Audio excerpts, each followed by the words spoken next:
Hi, my name's Sylvia O'Brien. I'm a color consultant in Toronto in Canada, and I help people choose color for their environment, either the interior or the exterior of their homes or their offices.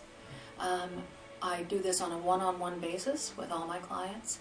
I find out what colors they actually need and basically give them back to them in a form that will give the best advantage to their space psychologically and aesthetically.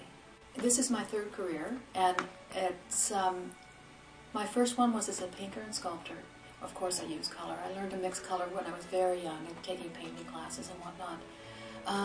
Then my next career was as a women's wear designer, also incorporating color and the dynamics of color.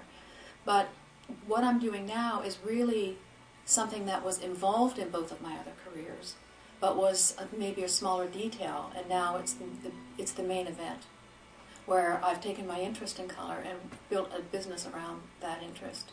And what I do really like about it is it has a practical application in terms of people's home, and it solves a problem for them. Something that I've been doing all the time. I did my other two careers. It's something I'm good at, and it's something that people need. So that's what really drew me to it. I pieced those two things together. What I'm good at and what people need. But also it's something that I enjoy. It's a very interesting topic. The challenge to color consulting is that quite a large percentage of people don't understand that color impacts their psyche. They don't understand that it really affects their mood, can affect their body. And what I do as a color specialist is I try to incorporate color psychology into my choices to help support the function of whatever the room is, whatever it's used for, the atmosphere the client wants to create. Psychology definitely plays a part. For example, I am very reluctant to ever do a yellow bedroom because the energy of yellow interrupts restful sleep. So, I mean, it raises your cardiovascular rate. Who wants that in a bedroom?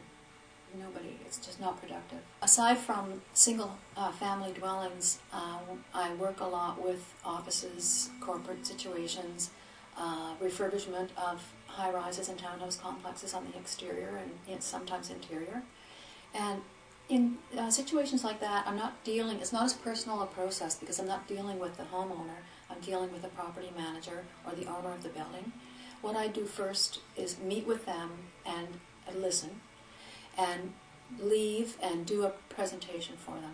Come back and see where that goes. And usually on the first level, I'm meeting with the property manager, and if they approve that presentation, then they take that to their boss. As a color consultant, sometimes I need to understand the history of architecture and color as well to work on some of the projects I work on.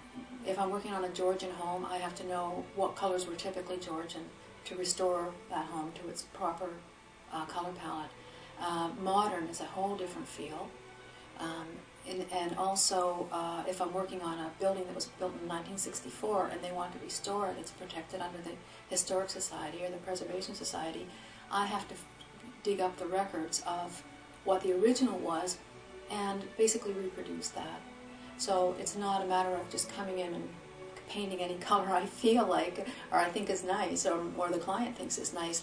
It's much more restricted than that. So it is important to have a general understanding of the history of architecture and design and how that applies to color.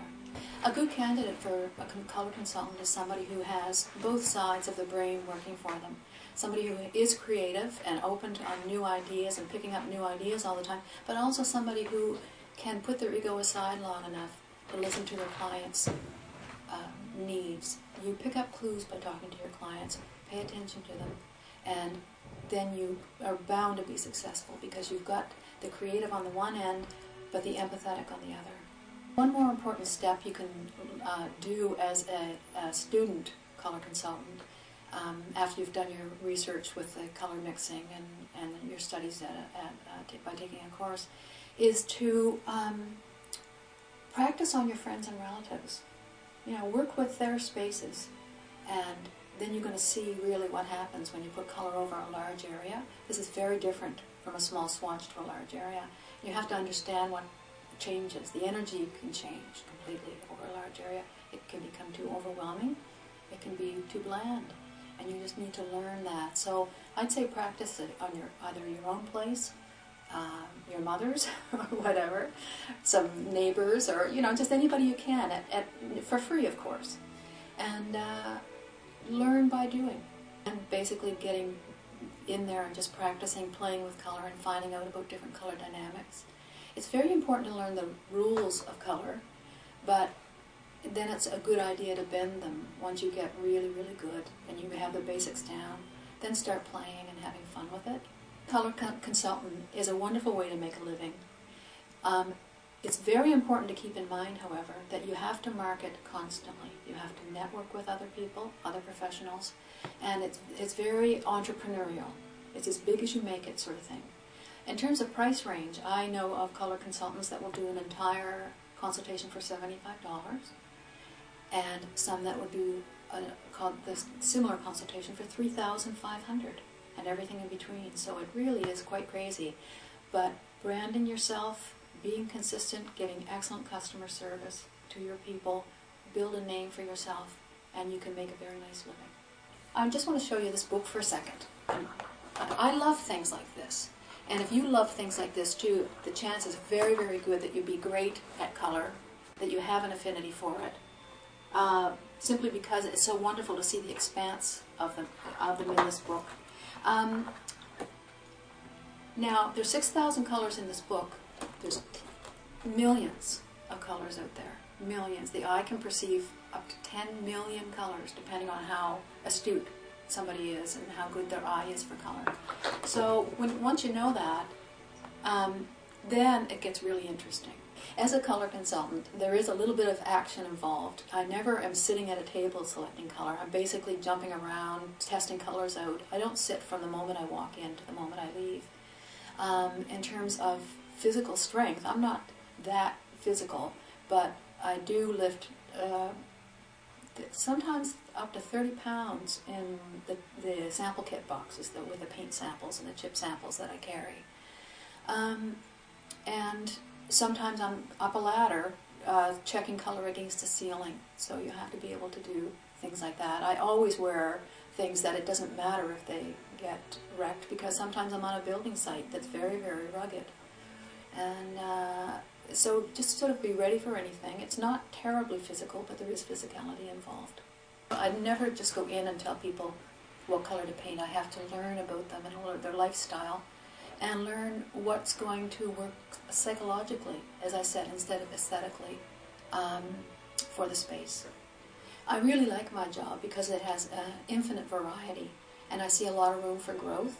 Color is a subject that's just lightly tapped in North America. As I mentioned, in England it's a huge trend and has been for a long, long time. But here, Canadians and Americans are just catching on to the strength and power of color.